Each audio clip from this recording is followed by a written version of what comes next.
So I'm here with Chance. We're doing he's his first day at Vibrant, so we're going to be detailing this car, and I'm just training him on it. So what we've done on this car is we've already done the detail wash, clay bar, decon. We're doing a 2-step paint correction on the paint here because there's some deeper scratches. We're going to do an engine detail, and then also this needs a complete interior. So we're talking about before camera here, the scratches. They're pretty deep scratches, and deep enough to where a 1-step paint correction or polish and wax 1-step is not gonna. It's gonna improve these scratches, but it's definitely not gonna remove them as much as possible. Gotcha. Now with scratches on paint like this, these are like surface level scratches. I'll bring the camera in so they can see. They're surface level scratches. We call them micro marring, spider webbing is the 2 names that people will use. I don't know if you can see those on camera. But those I've never been able to remove 100% of those. Now with the multi-step paint correction, we can. I like to tell the customers 85% of them will be removed. And in detailing in general, managing customers' expectations is super important. So as a detailer, you want to be a professional and you want to exceed the customer's wishes. But if you get to a job and you're like, oh, this stain in here, oh yeah, that'll be removed totally. And you get to it and you're trying to remove the stain and it's a permanent stain, and then you got to go back to the customer. Or the paint, oh yeah, multi-step paint correction is going to make this look perfectly perfect. And then you get to it and it's like not becoming perfect. Then you got to, like, the customer's going to realize, oh, it's not perfect, or they're going to find imperfections. So when you lower the customer's expectations, you're setting yourself up to exceed those expectations. And it's always before the job. So whenever we get to a job and we see some things that are sticking out to us, just make sure the customer is educated on what they're getting, on what the results that they could anticipate are. And then if you lower the expectations and they agree upon that, then you're just setting yourself up to either meet those expectations or exceed them. And if you exceed them, which a lot of times you will, you just don't want to go the other way around. You don't want to bring expectations here, then not exceed them, then you have that issue. That's been a big thing I've learned. And honestly, from your mental state on a detail, there's a lot of examples of this, but when you're, like, let's say this interior was absolutely trashed, right? It was stains everywhere, seats were stained, everything, it's just in bad shape. But this customer only wanted our bronze clean, which is a basic interior and an outside wash. If you get in there, a basic interior should take you like 45 minutes. And pretty much a basic interior is a vacuum, wipe down, and windows. Okay. Like a one-time wipe down. And if you don't speak to the customer at all, and you get in here and you start detailing, you know that the basic is not enough to clean this car up, because inside it's just disgusting. And you just, like, if you're in the middle of that detail, there's 2 things that's going to happen. One is you're going to be like bordering that line, like, oh, is the customer going to be satisfied with the process that I'm doing? And the second thing is you're going to be exceeding the time limit that it should be taking. So what you need to do is, before the appointment, hey, customer, so you've signed up for the bronze clean, which is a basic interior. We just do a vacuum, one-time wipe down, and windows. Now, your vehicle, I think, needs a complete interior. Maybe it needs a superior interior, which is like the superior interior is where we go above and beyond to get the car as clean as possible. Customer, you're going to need the superior interior or the complete interior. I would highly recommend that. Now, if you want to do the basic, I can go through my process of vacuum, wipe down, windows, but it's not going to clean up very well. And typically, a basic interior takes me about 30 to 45 minutes. So this needs a lot more time spent on it. Now, give them the option. Do they want to stay with the bronze, or do they want to bump up? Yeah, the gold, if you bump up to the gold, that's the complete interior plus the outside wash and ceramic spray. That costs X amount of dollars. Do you want to go for that? 9 times out of 10, they'll be like, yeah, let's do it. And sometimes they'll be like, you know what, I don't even care. I just want to get a quick wash on it. Just do your thing. And then now you have the clarity in your mind to go into that job with the right mindset. Okay, the customer already knows. They're not worried about it. They just want to get a quick little cleanup. And then you're free and clear to then go do the job that you're supposed to be doing, right? If you don't do that, you're going to be stuck in a situation where you're just in your head the whole time. The customer might end up being upset. I'm going to then be calling you, or Jack's going to be calling you, hey, Chance, you're on this car for 2 hours. It's supposed to be an hour and 15-minute appointment. What's going on? Well, then I'll say, or Jack will say, did you speak to them about the condition of the car? It should only be taking you about this long. Make sense? Yeah, got it. Cool. And then also on this vehicle, this is a specialty customer of ours, and they're asking us to take off the rims to clean the barrels really thoroughly, clean the wheel wells. It's actually a dealership we're working for, and they sell high-end cars and collector-type items. The back ones have already been done. We got to find a jack point to get the front jacked up. And then convertible top, it's been washed. We'll just make sure it's clean and wiped down, but obviously you would never polish stuff like that. Now when you're polishing, some things to look out for, and for anybody watching, Chance is new into detailing, has interest in detailing, so I'm going to assume that your knowledge of things not to do and things to do, you don't have it. So I'm going to talk, you might know some of this stuff, but I'm going to state some of the obvious things that are obvious to me because I've been doing it for 12 years. For somebody that hasn't been detailing, it's not so obvious. So when you're polishing, plastic and rubbers you want to stay away from. You also don't want to put product on your pad and then go right over a crevice or a crease, because you're going to fill that crevice or crease with product. Now, with that being said, there is times where some polishing plastics or rubber does actually make it look really good, but you have to really know the thing you're working for. Now, if your pad or polisher does touch plastic or rubber, you just need to wipe it immediately. You don't want that compound or that wax setting in there, because it'll turn white over time. So yeah, we'll get the jobs, and we'll see previous detailers, they go over the plastics, and over time, like I said, it turns like plastics white. Have you seen it before? Yeah, plenty of times. Yeah. So that's something you want to avoid. Now, like I said, if you do get it on there, wipe it. Now, for most of our packages, we don't tape stuff off. Some superior stuff we will tape off, but most of the stuff we just get as close as we can without hitting it. Now let me grab our polishing stuff here. This is our whole polishing system right here, as far as polishing paint goes. Now, when you know the packages and pricing, you then can make more sense of it. But to give you a rundown of pads, polishers, polishes, waxes, this is pretty much our full system. So for our complete exterior detail, that's on a car, for our vibrant shine on an RV, we use this yellow Rupes pad, which this is like a finishing pad, and we use Meguiar's finishing wax. So this is the only thing that we'll use on a one-step polish and wax. And you don't need to wipe it off right away. You let this sit on there. So we'll polish and wax one side of the RV and then go back and wipe it. Now, our towels are all coordinated. So on our shelf over here, I guess I could show the camera this, but on our shelf over here, here's the blue towels. And all the towels are labeled, and underneath the label of blue towels, yellow towels, it tells you what we use it for. So, and as you can see here, the reason we do that is we wash all of our towels separately. We wash wax towels or the pads, yellow towels separately. So that way, because if wax gets in these blue towels over time, they're going to be way less absorbent. Even though we wash them, it still kind of stays in the fibers, and it's going to be less absorbent. So we don't want to wash our window towels with our wax towels. And it makes them last much longer. And there's just organization to it. So, so if we're doing a complete exterior detail, which is a polish and wax process, we do a clay bar and paint decon on cars. This is what you need for the polishing process. Okay. Now, the 3-inch polisher is obviously for more nitty-gritty areas. Now, we don't really bring this out as much on just like a complete exterior.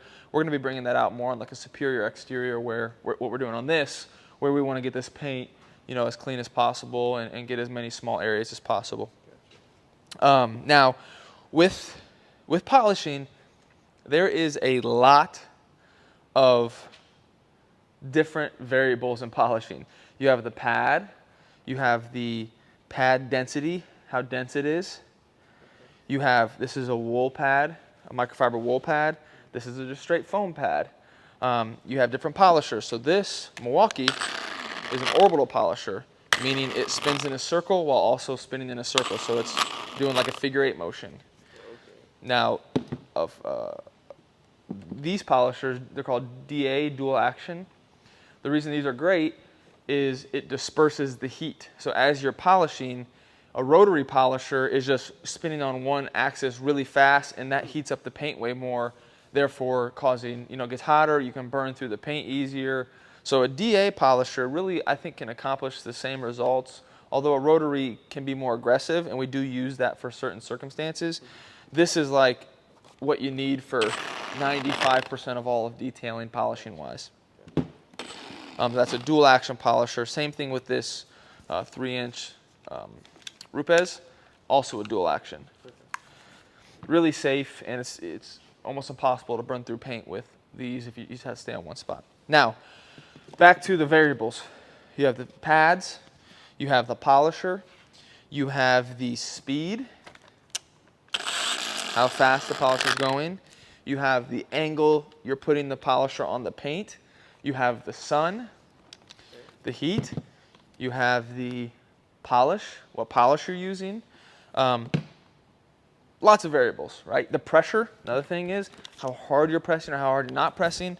There's a lot of variables into polishing, and honestly, I'm going to train you as much through words on that, but guiding you through it, actually doing it, is going to be what gets you comfortable with it and kind of knowing, and the packages and pricing and what pads we use for certain deals. So for instance, on this one, one more thing I want to mention too, and it pertains to this. When we're doing a multi-step paint correction on our superior exterior, we come with a more aggressive polish to pretty much work down that clear coat on a minuscule point to get through those scratches. And when you're doing that process of a heavy cutting, so this is our heavy cut pad, it's a wool microfiber, and that produces more heat. And if you use a heavy cut compound or even a medium cut compound, that's going to aggressively work down that clear coat to get underneath the scratches or get level with those scratches, but that's also going to be putting damage into the paint. So that heat and that friction is going to make things like holograms come. So holograms, it's kind of tough to describe. Watching a YouTube video, you can kind of see it, but if I just polish this paint with a blue pad and heavy cut, I'm going to get below those scratches. So the scratches are going to be mostly removed, but especially in the sun or in some light, if it's low light, it's tough to see, but when it's in the sun, it looks like there's like wavy hologram, weird looking stuff, and as you look in the sun, you can kind of see the waves in it, and the paint just looks jacked up. Now, the way to remove that is pretty simple. You just have to come with a less aggressive polishing process with like a super finish product. Okay. And that's going to remove the holograms. So pretty much in a nutshell, when you're polishing a multi-step paint correction and you're using a heavy cutting pad, you're aggressively polishing the paint to remove imperfections and scratches, but you're also then putting imperfections in it on a very minuscule scale, and that causes a holograms. So then when you come with a very fine pad and a fine polish, you're going to remove those holograms and the paint's going to look amazing. So today what we're going to do on this paint, step one, paint's already been prepped. We're going to use a heavy cut compound with the blue pad. Okay? And then after that step, we're going to wipe as much as we can away of that step. Now, when I'm wiping the heavy cut, it's really a difficult product to wipe off. I can't wipe 100% of it off, so I just want to get the majority of it off. Then I'm going to come, this is a dirty pad, we'll get a clean one. Then I'm going to come with a yellow foam pad and super finish, and that's going to make it look great. Now, on both of these steps, especially with the multi-step paint correction, you want to take your time on it. When we're doing our complete exterior or our vibrant shine, which is for RVs, we use the yellow pad and finish regular wax, we can go pretty fast. We can move that polisher pretty quickly, and you know, some areas you might need to work in it a little bit more, but yeah. So like I said, things to look out for. Plastic and rubbers, if you do get it on it, wipe it. It might show that you actually now need to do the whole plastic because you can see the area that you did hit. But try to avoid those, get as close as you can to those. And then also, orbital polishers are safe on paint, but that doesn't mean you can't just, don't go sit here. This, you know, this doesn't have many edges, but like, don't just hold the pad in one area for 20 seconds. Like, keep that pad moving, you know, keep working it in. So I'll do a demonstration step here to kind of show you how it's looking. If I'm going to multi-step this area here, what does alcohol do? That's just cleaning the surface, just cleaning everything off of it. So our alcohol, we don't use full strength alcohol. It's 1-to-1, so half water, half alcohol, just to clean it, get anything off of it. Now,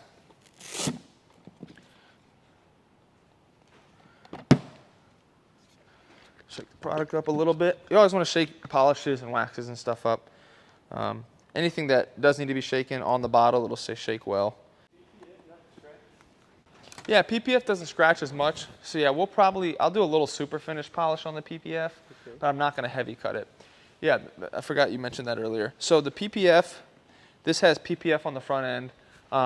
It doesn't scratch as much, and you can polish it with like some super finish and a fine pad.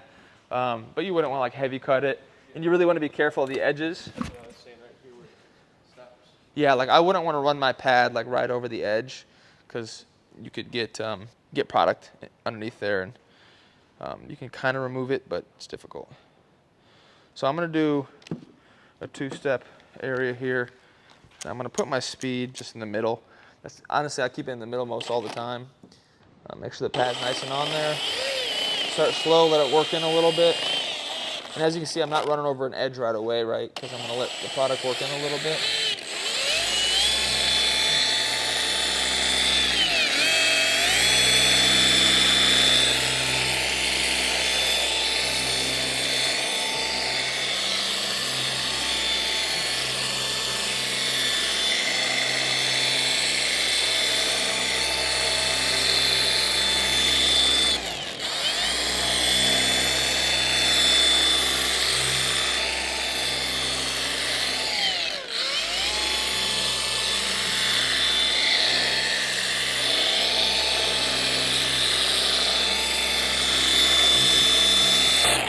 Now this is a superior exterior multi-step correction, as I went over that like 3 or 4 times, right?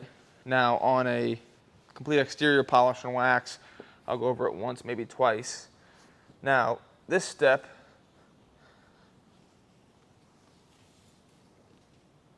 should be getting through most of those bigger scratches. And then get that product wiped. Now I'm going to use a super finish.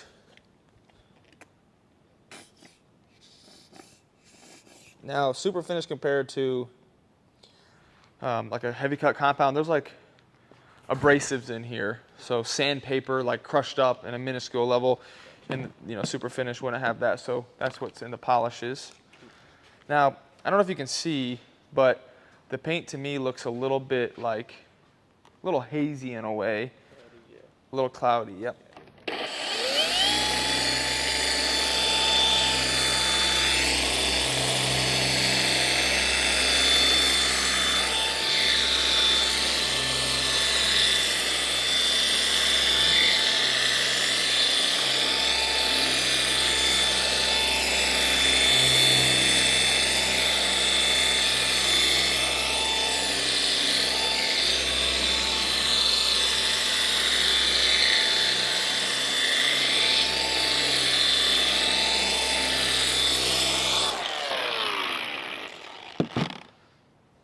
Now, wiping it, none of these heavy cut, super finish, those don't have any like wax or sealants in it. So wiping it with a yellow towel isn't a big deal. You can still wipe it with the blue, but all of these will wash out of these yellow towels fine. The wax will, you definitely want to use a blue towel for.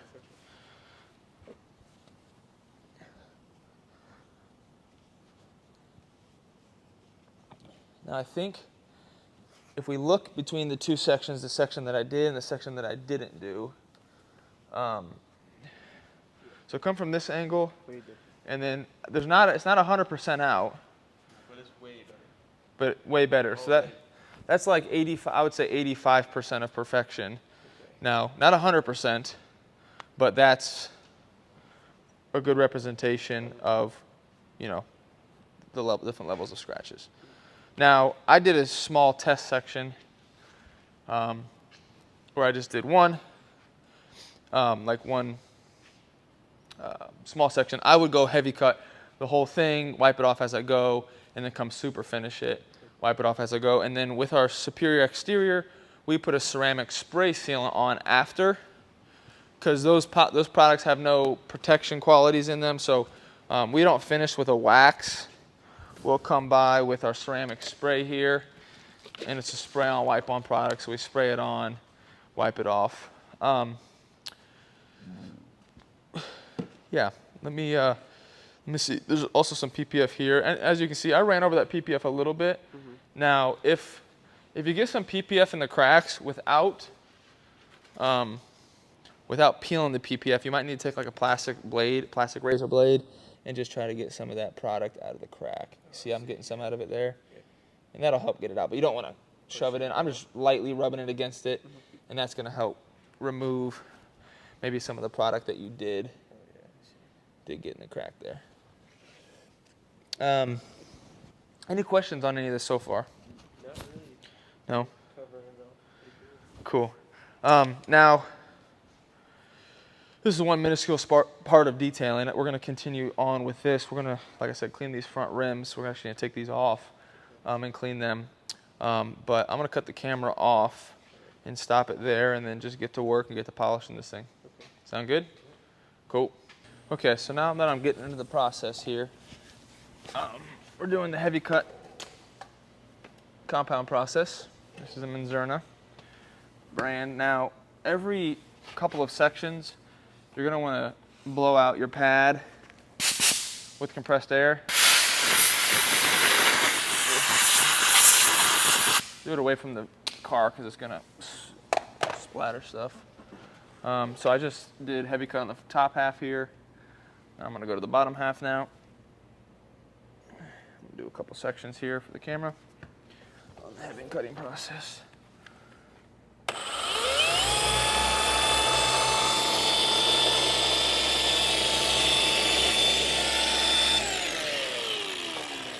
Looks like we got a plastic right there.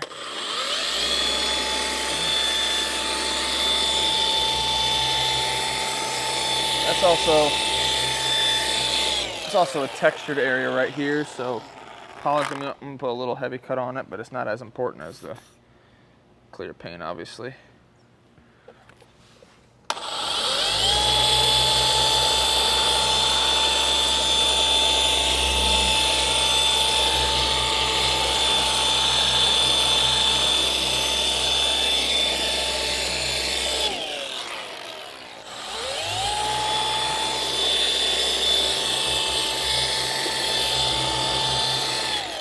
Now when you're polishing, you want to make sure that you know where you've gone, where you haven't gone.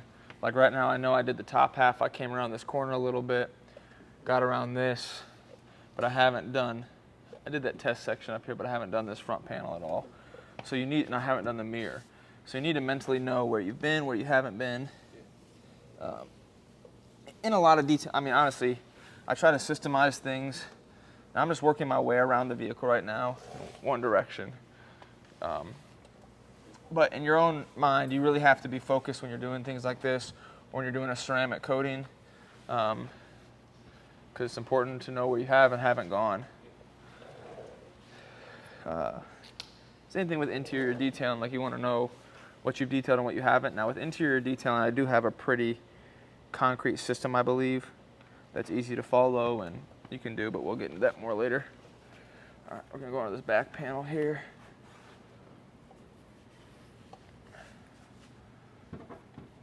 Yeah, this actually polished out nice. As you can see, I'm obviously putting the pad on the paint and then starting it. Don't start it when it's off. And you can see in the beginning, I go slow at first, kind of get things worked in a little bit.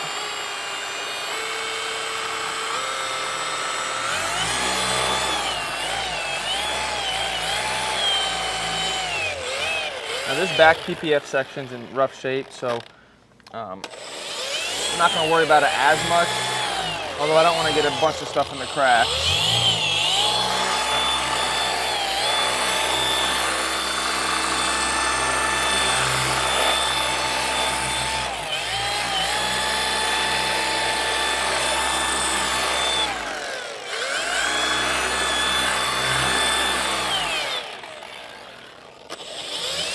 I'm gonna go over this PPF here because I think it's actually gonna clean up nice.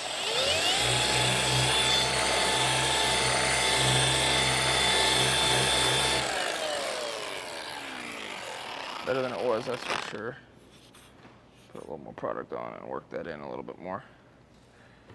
Now, as far as how many pads you use and how often you exchange pads out, I'm probably gonna use 2 or 3 pads on this vehicle, heavy cut, 2 or 3 finishing pads. Same thing on an RV, like when they start to get real dingy or dirty and like you can kind of just tell, like after I do this section, I'm gonna blow it off one more time, then I'm probably gonna do one more section and then change out. But just like, don't try to overextend towels, don't try to overextend pads, because those are reusable, they're washable, and a new pad's gonna make the world of difference.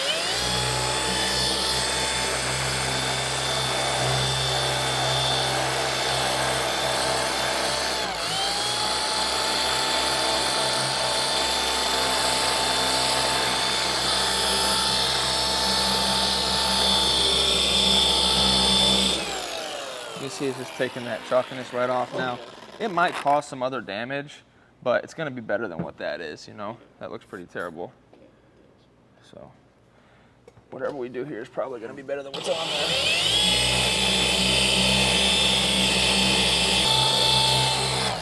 Now in that instance there, I know I'm working on this plastic. It's kind of already done for. Like it hasn't been in good shape. So I kind of use the edge of my pad a little bit there to kind of get a little bit more aggressive with it.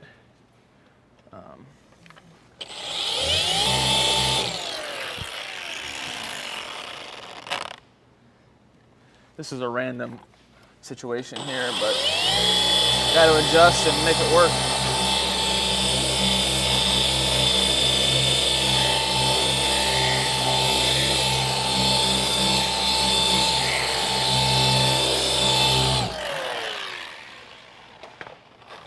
All right, hand me that plastic razor blade. Is it up there? I'm gonna run around the edges on this thing.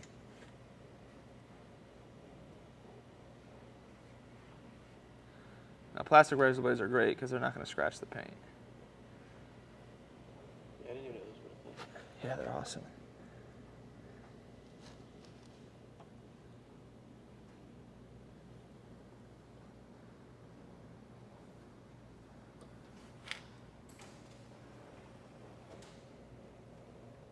Like I said, I'm just gliding this across, not pushing it in or nothing, because, yeah. All right. So I got pretty aggressive on that section. I think the pad's kind of saturated and worn down. If you want to grab me a new blue pad there, just grab one in there that looks decent. Perfect. And as you can see here, I'm not fighting to remove 100% of this heavy cut. Yeah, I'm not fighting to remove, like there's just gonna be some residue left over. It's really tough to wipe all of it off, but it just a little bit of it gets mixed in with the super finish and the yellow pad, but that's no problem. All right, I'm gonna cut the video here. All right, so we just got done heavy cutting the whole vehicle, and as you can see here, we taped off that section. Now, the heavy cut got rid of the deep scratches, but you can see it left some really micro scratches.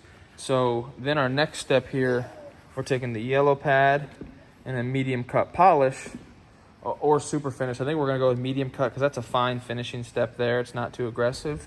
But what we're getting now is, that's after the heavy cut, removing the big scratches, and now the medium cut and yellow pad, you see that light there, you know, it's removing that haziness and or holograms. You might not be able to see the holograms in here, but there's definitely holograms on this paint if we got it out in the sun. So yeah, that yellow pad, medium cut is now what we're gonna finish out the second step with. I did a section here with super finish. I think we're just gonna do a medium cut here with the yellow pad. So I was just explaining a little bit on here that when we do the heavy cut blue pad, we're aggressively polishing the paint to, I think I probably explained this earlier, but to get underneath those bigger scratches, but we're putting in damage as well. That haziness or the holograms, that's damage that we're causing by doing the heavy cut. And that's why it's so important to come back with finer steps in the polishing process to then have a great result. But if you just come with the finer process first, that's not aggressive enough to get through the scratches, the deeper, micro marring scratches that were there from a car wash or whatever it was. But that's the necessary steps to take there.